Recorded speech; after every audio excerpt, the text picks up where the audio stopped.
Certo, Wellington. Issau, é de todo como acabou de fazer aqui, da reforço Wellington, a primeira deslocação de Vladimir Putin internacional, depois de ter renovado, portanto, o seu mandato, quinto no caso, recentemente. Nós vamos também querer aqui ouvir as tuas notas à volta dessa visita que se espera, que tem início já no próximo dia 16, quinta-feira, mas olhando aqui também para um ponto particular, no comunicado o Kremlin esclarece que após o encontro os dois chefes de Estado vão assinar uma declaração conjunta. Já se sabe alguma coisa sobre o que é que de facto vai ser aqui assinado pelos chefes de Estado?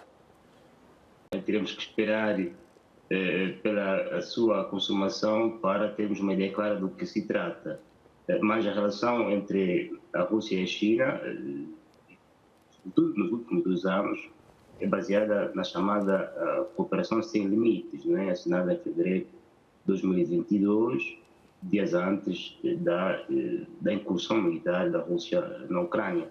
Mas antes disso também já havia momentos de significativa boa relação entre os dois Estados. Basta ver a sua participação nos BRICS e também uma sintonia quase sem igual no pós-Guerra Fria no Conselho de Segurança das Nações Unidas, porque ali quase que todos os dois Estados ou se opõem ou acordam resoluções de forma quase sincronizada, não é? Porque, enfim, as grandes potências devem ter sempre com quem apoiar-se, devem ter os seus aliados, mesmo se não haja uma aliança formal, uma aliança estratégica, conhecida como tal, entre a Rússia e a China. Existe, sim, uma participação comum na chamada Organização de Cooperação de Xangai, que é uma cooperação quase do tipo policial, da cooperação econômica, da segurança não é central, mas não existe uma aliança militar do tipo da OTAN que diga que o ataque a um signifique o ataque ao outro. Mas no decorrer do tempo, se esta aproximação continuar no ritmo que está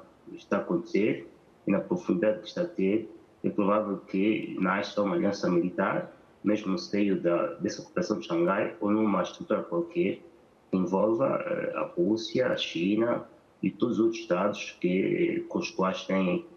relações e princípios e valores comuns entre si. De resto, há também uma nota importante sobre o momento em que essa visita tem lugar, não é? O presidente chinês esteve recentemente a fazer o tour europeu, esteve em França, esteve na Sérvia, esteve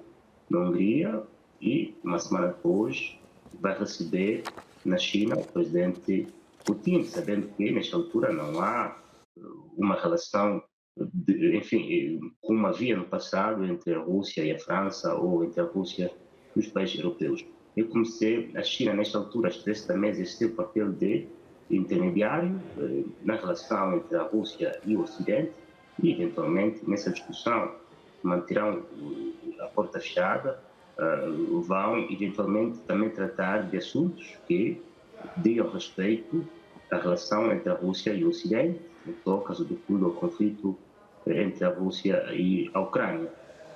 Mas, além disso, há também depois a nota das boas relações econômicas que existem nessa altura entre os dois Estados. Os dados mostram que o volume de negócios aumentou em mais de 25%, que é quase um único na relação comercial entre os Estados, e mostra cada vez mais uma compenetração da economia entre os dois países, não é? Sendo os dois países grandes mercados emergentes, que têm grande margem de crescimento econômico e tendo, no caso concreto, também uma grande tradição de cooperação do ponto de vista da ideologia entre os dois Estados. Mostra que a China e a Rússia, mesmo na ausência desta cooperação estratégica no domínio securitário, têm muito a ganhar um do outro, e daí essa constante aproximação dos dois líderes para o aprofundamento das relações entre os dois Estados e os dois governos, sobretudo tendo em conta que a Rússia, nessa altura, por ter nomeado ontem um ministro da Defesa que é marcadamente economista, não marcadamente militar, mostra que a sua economia está desenhada para assumir características de uma economia de guerra, não é? Porque haverá eventualmente uma coabitação entre a economia e a guerra, uma espécie de relação entre a arte da guerra e a arte da economia, e nesta provável reconfiguração da economia russa neste contexto, também vai exigir, eventualmente, uma recalibragem na relação econômica com a China, sabendo que algumas empresas chinesas já estão na mira das sanções ocidentais por, eventualmente, estarem a participar no não cumprimento das sanções ocidentais impostas à Rússia. Bem, para terminar, dizer que, e respondendo uma vez a questão do Mandorival, vamos esperar exatamente o que vai acontecer nos dias que vêm, se vai haver uma declaração, se vão ser assinados acordos, para de forma detalhada virmos do que se trata e comentarmos aqui mais uma vez. Certo.